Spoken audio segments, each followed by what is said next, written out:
Welcome back to Clean News Rajasthan. चलिए देखते हैं राजस्थान की 15 फटाफट बड़ी खबरों को। तबादला नीति पर फैसले का इंतजार, 8 लाख कर्मचारियों की निगाहें सरकार पर। राजस्थान में तबादलों की संभावित तीसरी खिड़की खोलने की चर्चाओं के बीच करीब 8 लाख कर्मचारी और अधिकारी और जनप्रतिनिधि सरकार के फैसले का इंतजार कर रहे हैं। मुख्यमंत्री भजनलाल शर्मा के हालिया संकेतों के बाद कर्मचारियों की उम्मीदें बढ़ गई हैं। लंबे समय से कई कर्मचारी तबादलों की प्रक्रिया शुरू होने का इंतजार कर रहे हैं। सरकार की ओर से अभी तक कोई आधिकारिक घोषणा नहीं की गई है, लेकिन प्रशासनिक हलकों में चर्चाएं तेज है। यदि तबादला प्रक्रिया शुरू होती है तो प्रदेश भर में बड़ी संख्या में कर्मचारियों को इसका लाभ मिल सकता है। राजस्थान के बांधों में 44% पानी, जलस्तर रिपोर्ट जारी। प्रदेश के बांधों के जलस्तर को लेकर ताजा आंकड़े जारी किए गए हैं। रिपोर्ट के अनुसार 15 जून तक राजस्थान के विभिन्न बांधों में कुल भराव क्षमता का 44% पानी उपलब्ध है। जल संसाधन विभाग के मुताबिक हाल की बारिश और जल संरक्षण प्रयासों से जलस्तर में सुधार देखने को मिला है। हालांकि कई क्षेत्रों में अभी भी पर्याप्त वर्षा की आवश्यकता बनी हुई है। अधिकारियों का कहना है कि मानसून के दौरान जल भराव की स्थिति और बेहतर होने की उम्मीद है। यह पानी सिंचाई, पेयजल और अन्य जरूरतों के लिए महत्वपूर्ण माना जा रहा है। प्री मानसून बारिश से मौसम सुहाना, तापमान में 13 डिग्री गिरावट। राजस्थान में प्री मानसून की बारिश ने मौसम का मिजाज पूरी तरह से बदल दिया है। प्रदेश के कई जिलों में हुई बारिश और तेज हवाओं के कारण तापमान में 13 डिग्री सेल्सियस तक की गिरावट दर्ज हुई है। लंबे समय से भीषण गर्मी झेल रहे लोगों को इससे बड़ी राहत मिली है। मौसम विभाग के अनुसार आने वाले दिनों में भी कई क्षेत्रों में बारिश और आंधी की संभावना बनी हुई है। विशेषज्ञों का मानना है कि यह बदलाव मानसून के आगमन का संकेत है। बारिश से किसानों और आमजन दोनों को राहत मिलने की उम्मीद है। भीलवाड़ा की कंपनी चावल से बनाएगी एथेनॉल, आईपीओ की तैयारी। भीलवाड़ा की एक कंपनी अब चावल से एथेनॉल उत्पादन करने की दिशा में कदम बढ़ा रही है। कंपनी ने इस नई परियोजना के जरिए जैव ईंधन क्षेत्र में अपनी मौजूदगी मजबूत करने की योजना बनाई है। एथेनॉल उत्पादन बढ़ने से वैकल्पिक ऊर्जा स्रोतों को बढ़ावा मिलेगा और कृषि आधारित उद्योगों को भी लाभ होगा। इसके साथ ही कंपनी पूंजी बाजार में उतरने की तैयारी कर रही है और इसका नाम आईपीओ लाने वाली कंपनियों की सूची में शामिल हो गया है। उद्योग जगत में इस पहल को विकास और निवेश के नए अवसरों से जोड़कर देखा जा रहा है। जोधपुर और बालोतरा में रेयर अर्थ एलिमेंट्स की खोज, खुलेंगे नए अवसर। राजस्थान में खनिज क्षेत्र के लिए बड़ी संभावना सामने आई है। मुख्यमंत्री भजनलाल शर्मा की मंजूरी के बाद जोधपुर और बालोतरा के 207 वर्ग किलोमीटर क्षेत्र में रेयर अर्थ एलिमेंट्स की खोज के लिए वैज्ञानिक सर्वे शुरू किया जाएगा। ये खनिज आधुनिक तकनीक, इलेक्ट्रॉनिक्स, रक्षा और हरित ऊर्जा उद्योगों के लिए बेहद महत्वपूर्ण माने जाते हैं। यदि अन्वेषण सफल रहा तो प्रदेश में खनन और औद्योगिक विकास को नई दिशा मिल सकती है। विशेषज्ञों का मानना है कि इससे रोजगार के अवसर बढ़ेंगे और राजस्थान की आर्थिक गतिविधियों को भी बढ़ावा मिलेगा। गुर्जर शिक्षाविद सम्मेलन में जुटे देश भर के शिक्षक और शोधार्थी। जयपुर में आयोजित गुर्जर शिक्षाविद सम्मेलन में देश भर से उच्च शिक्षा से जुड़े शिक्षक, शिक्षाविद और शोधार्थी शामिल हुए। सम्मेलन का उद्देश्य शिक्षा के क्षेत्र में नवाचार, शोध और सामाजिक विकास से जुड़े मुद्दों पर विचार विमर्श करना रहा। वक्ताओं ने उच्च शिक्षा की गुणवत्ता, नई शिक्षा नीति और युवाओं को लेकर बेहतर अवसर उपलब्ध कराने को जोर दिया। कार्यक्रम में विभिन्न विषयों पर चर्चा के साथ शोध कार्यों और अकादमिक उपलब्धियों को भी साझा किया गया। आयोजकों ने कहा कि ऐसे सम्मेलन समाज में शिक्षा के प्रति जागरूकता बढ़ाने और नई सोच को बढ़ावा देने में महत्वपूर्ण भूमिका निभाते हैं। कोटा में छात्रों के बीच पहुंचे राहुल गांधी, उमड़ा युवाओं का सैलाब। कांग्रेस नेता राहुल गांधी के कोटा दौरे के दौरान छात्रों और युवाओं में खासा उत्साह देखने को मिला। राहुल गांधी जैसे ही मंच पर पहुंचे, बड़ी संख्या में मौजूद युवाओं ने उनका स्वागत किया। कार्यक्रम में शिक्षा, रोजगार और युवाओं से जुड़े मुद्दों पर चर्चा की गई। राहुल गांधी ने छात्रों से संवाद कर उनकी समस्याएं और सुझाव भी सुने। कार्यक्रम स्थल पर युवाओं की भारी भीड़ उमड़ी, जिससे आयोजन का माहौल उत्साहपूर्ण बना रहा। कांग्रेस नेताओं ने इस युवाओं के बढ़ते समर्थन का संकेत बताया, जबकि राजनीतिक हलकों में भी इस दौरे को लेकर चर्चा तेज रही। पीएम कुसुम योजना में पात्र डेवलपर्स को जल्द ऋण देने के निर्देश। पीएम कुसुम योजना के प्रभावी क्रियान्वयन को लेकर डिस्कॉम चेयरमैन ने बैंकों को पात्र डेवलपर्स को तुरंत ऋण उपलब्ध कराने के निर्देश दिए हैं। उन्होंने कहा कि सौर ऊर्जा परियोजनाओं को गति देने के लिए वित्तीय सहायता समय पर मिलना आवश्यक है।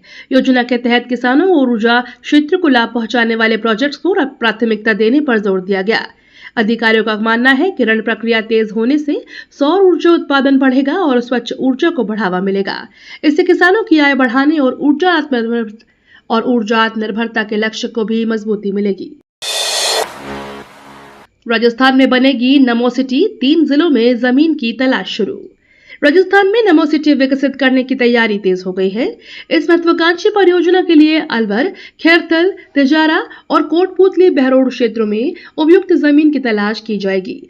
केंद्र सरकार अगले 5 वर्षों में इन शहरों के विकास के लिए 5,000 करोड़ रुपए की सहायता प्रदान करेगी। परियोजना का उद्देश्य आधुनिक शहरी सुविधाओं, बेहतर आधारभूत ढांचे और निवेश के नए अवसर विकसित करना है। सरकार का मानना है कि नमो सिटी बनने से क्षेत्र में रोजगार, उद्योग और आर्थिक गतिविधियों को बढ़ावा मिलेगा। अधिकारियों ने प्रारंभिक तैयारियां शुरू कर दी हैं। नीट पेपर सुरक्षा पर गहलोत का हमला, बोले ये तमाशा है। पूर्व मुख्यमंत्री अशोक गहलोत ने नीट परीक्षा के प्रश्न पत्रों की सुरक्षा व्यवस्था को लेकर केंद्र सरकार पर निशाना साधा है। उन्होंने कहा कि परीक्षा पत्रों की सुरक्षा के लिए सेना, बीएसएफ और पैरामिलिट्री बलों के साथ एयरफोर्स के विमानों का उपयोग किया जा रहा है। गहलोत ने सवाल उठाते हुए कहा कि यदि पेपर भेजने के लिए इतनी बड़ी व्यवस्था करनी पड़ रही है तो यह व्यवस्था की विफलता को दर्शाता है। उन्होंने इसे तमाशा बताते हुए सरकार पर तंज कसा। उनके बयान के बाद परीक्षा व्यवस्था और सुरक्षा को लेकर राजनीतिक बहस तेज हो गई है। राहुल के कोटा संवाद पर शेखावत का हमला, बोले यह स्टंट है।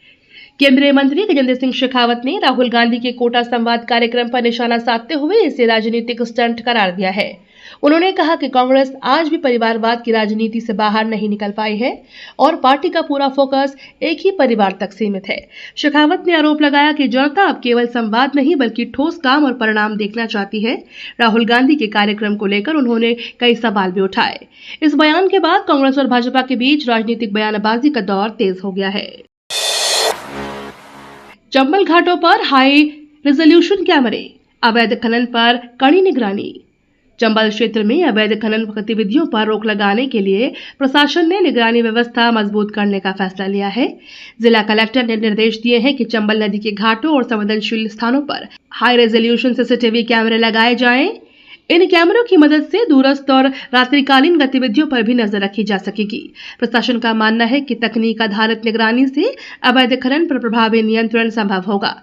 अधिकारियों को जल्द कैमरे स्थापित कर निगरानी व्यवस्था शुरू करने के निर्देश दिए गए हैं ताकि पर्यावरण और प्राकृतिक संसाधनों की सुरक्षा सुनिश्चित की जा सके। 7 दिन के जल संकट पर फूटा गुस्सा, सड़क जाम पर प्रदर्शन। लगातार 7 दिनों से पेयजल संकट झेल रहे लोगों का गुस्सा आखिरकार सड़क पर फूट पड़ा। नाराज लोगों ने चक्का जाम कर प्रदर्शन किया और विरोध स्वरूप मटकियां फोड़कर प्रशासन के खिलाफ नारेबाजी की। प्रदर्शनकारियों का कहना है कि बार बार शिकायतों के बावजूद जलापूर्ति बहाल नहीं की गई, जिससे आमजन को भारी परेशानी उठानी पड़ रही है। लोगों ने चेतावनी दी है, यदि जल्द समस्या का समाधान नहीं हुआ तो आंदोलन और उग्र किया जाएगा। प्रशासन ने मामले को गंभीरता से लेते हुए जल्द जलापूर्ति सुचारू करने का आश्वासन दिया है। सांवलिया सेठ के भंडार से निकले 25 करोड़ रुपए। प्रसिद्ध कृष्णधाम सांवलिया सेठ मंदिर के भंडार की गणना में श्रद्धालुओं की आस्था एक बार फिर देखने को मिली है। 2 चरणों में हुई गणना के बाद मंदिर के भंडार से 25 करोड़ 81 लाख रुपए से अधिक की राशि प्राप्त हुई है। इसके अलावा सोना, चांदी और अन्य बहुमूल्य भेंटों का आकलन भी किया जा रहा है। मंदिर प्रशासन के अनुसार दान राशि का उपयोग धार्मिक, सामाजिक और विकास कार्यों में किया जाएगा। बड़ी संख्या में श्रद्धालु सांवलिया सेठ के दरबार में पहुंचकर अपनी श्रद्धा अर्पित करते हैं, जिसका असर भंडार में लगातार देखने को मिलता है। महाराणा प्रताप जयंती पर कैदियों ने सैंड आर्ट से दी श्रद्धांजलि। महाराणा प्रताप जयंती के अवसर पर शालावास जेल में कैदियों ने अनूठी पहल करते हुए सैंड आर्ट बनाकर और शिरोमणि महाराणा प्रताप को श्रद्धांजलि अर्पित की। कैदियों द्वारा बनाई गई आकर्षक कलाकृति ने सभी का ध्यान खींचा। जेल प्रशासन ने इस रचनात्मक प्रयास की सराहना करते हुए इसे सकारात्मक सोच और सुधारात्मक गतिविधियों का हिस्सा बताया। कार्यक्रम के दौरान महाराणा प्रताप के शौर्य, त्याग और राष्ट्रभक्ति पर भी चर्चा की गई। इस पहल का उद्देश्य कैदियों में रचनात्मकता, प्रेरणा और सामाजिक मूल्यों के प्रति जागरूकता बढ़ाना बताया गया। राजस्थान बॉर्डर पर जासूसी का भांडाफोड़, 2 आरोपी गिरफ्तार। राजस्थान सीमा क्षेत्र में सुरक्षा एजेंसियों ने बड़ी कार्रवाई करते हुए 2 संदिग्ध जासूसों को गिरफ्तार किया है। आरोप है कि आरोपी सोलर सीसीटीवी कैमरों के जरिए सेना की गतिविधियों की निगरानी कर संवेदनशील फुटेज विदेश भेज रहे थे। जांच एजेंसियों के अनुसार यह मामला राष्ट्रीय सुरक्षा से जुड़ा हुआ है और आरोपियों से गहन पूछताछ की जा रही है। सुरक्षा एजेंसियां यह भी पता लगाने में जुटी हुई हैं कि इस नेटवर्क में और कौन-कौन शामिल है। अधिकारियों ने सीमा क्षेत्रों में निगरानी और सुरक्षा व्यवस्था को और मजबूत करने के निर्देश दिए हैं। अंधड़ बारिश से बिजली व्यवस्था चरमराई, 112 गांवों में अंधेरा। जैसलमेर में आए तेज अंधड़ और बारिश ने बिजली व्यवस्था को गंभीर रूप से प्रभावित कर दिया है। जिले में 1403 बिजली के खंभे क्षतिग्रस्त होने से 112 गांवों की विद्युत आपूर्ति बाधित की गई। कई क्षेत्रों में बुधवार तक भी बिजली बहाल नहीं हो सकी। सबसे अधिक असर मोहनगढ़ और रामगढ़ क्षेत्रों में देखा गया, जहां डिस्कॉम की टीमें युद्ध स्तर पर मरम्मत कार्य में जुटी हैं। अधिकारियों का कहना है कि जल्द से जल्द बिजली आपूर्ति बहाल करने के प्रयास किए जा रहे हैं। खराब मौसम के कारण जनजीवन भी प्रभावित हुआ है और लोगों को कई परेशानियों का सामना करना पड़ रहा है। झुंझुनू में 150 नवचयनित अग्निवीरों का सम्मान, बढ़ाया उत्साह। झुंझुनू में सेना में चयनित 150 नवचयनित अग्निवीरों का सम्मान समारोह आयोजित किया गया। कार्यक्रम में पूर्व सैनिकों और समाज के वरिष्ठ लोगों ने युवाओं का उत्साह बढ़ाते हुए उन्हें देश सेवा के लिए शुभकामनाएं दी। वक्ताओं ने कहा कि अग्निवीरों का चयन पूरे जिले के लिए गर्व की बात है और युवाओं को अनुशासन, समर्पण और देशभक्ति के साथ अपनी जिम्मेदारियां निभानी आनी चाहिए। समारोह के दौरान चयनित युवाओं और उनके परिजनों का सम्मान किया गया। कार्यक्रम में बड़ी संख्या में लोग उपस्थित रहे और युवाओं का हौसला बढ़ाया।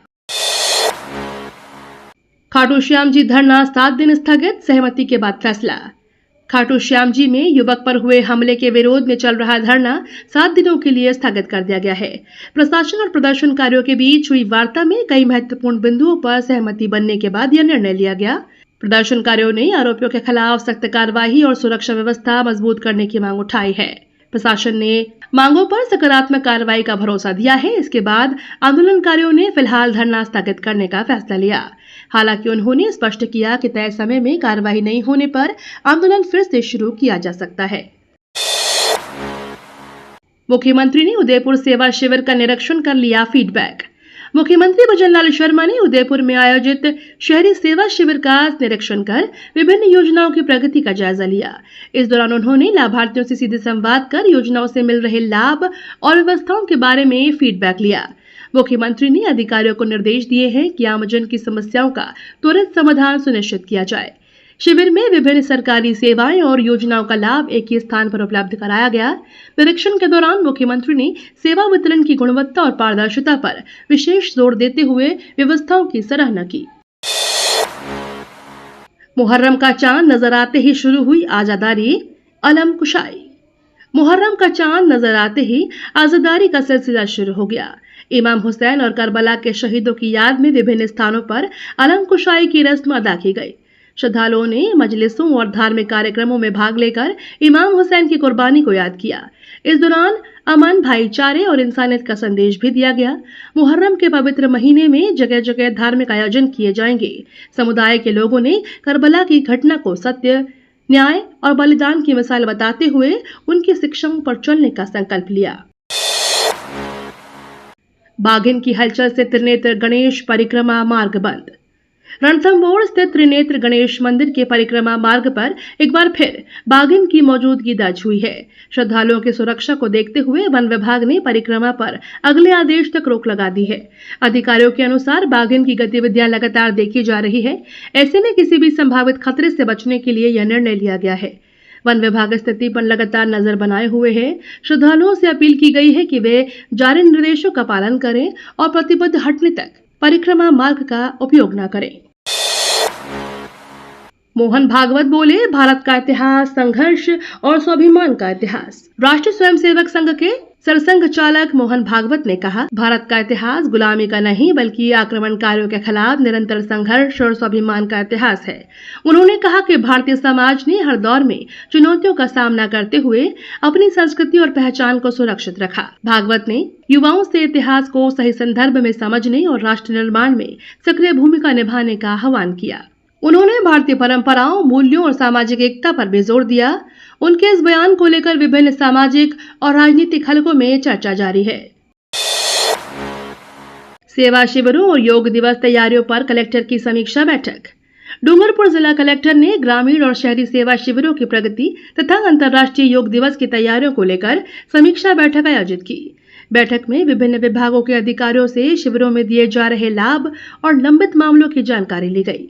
कलेक्टर ने निर्देश दिए हैं कि पात्र लोगों तक योजनाओं का लाभ समय पर पहुंचे और शिविरों का प्रभावी संचालन सुनिश्चित किया जाए। साथ ही योग दिवस कार्यक्रमों की तैयारियों का भी जायजा लिया गया। अधिकारियों को सभी व्यवस्थाएं समय रहते पूर्ण करने और व्यापक जनभागीदारी सुनिश्चित करने का निर्देश दिए गए। 12वीं के साथ NIT जालंधर में चयन, टोंक के छात्र का कमाल। टोंक के SCGCI संस्थान के छात्र बुद्धि प्रकाश ने शानदार उपलब्धि हासिल करते हुए कक्षा 12वीं की पढ़ाई के साथ ही NIT जालंधर में प्रवेश सुनिश्चित किया है। छात्र की सफलता से परिवार, शिक्षकों और संस्थान में खुशी का माहौल है। संस्थान ने इस अवसर पर मेधावी विद्यार्थियों को सम्मान समारोह आयोजित कर उनकी उपलब्धियों को सराहा। वक्ताओं ने कहा कि मेहनत, अनुशासन और सही मार्गदर्शन से बड़ी सफलताएं हासिल की जा सकती हैं। बुद्धि प्रकाश की उपलब्धि अन्य विद्यार्थियों के लिए भी प्रेरणा बनी है। संस्थान ने भविष्य में भी प्रतिभाओं को हर संभव सहयोग देने का भरोसा जताया। ये तो थी राजस्थान की बड़ी खबरें। रोजाना सबसे पहले अपडेट पाने के लिए क्लीन न्यूज राजस्थान को अभी सब्सक्राइब करें।